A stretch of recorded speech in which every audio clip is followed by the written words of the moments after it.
Hello everybody and welcome. In this video I'm going to show you how to check battery level for your speaker SOUNDCORE Motion 100.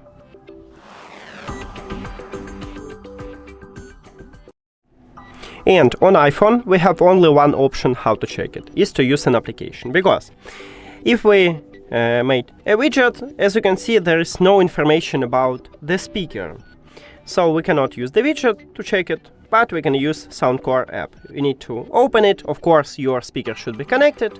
And the first option is to check in this menu right here. We have this battery icon, and here's 5 sections. Right now I have 3 sections and 20% on each section. So right now I have 60%.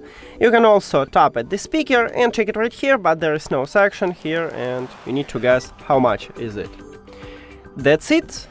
Thank you for watching this video. If you found it helpful, please consider subscribing to the channel and leave the like on the video. See you later!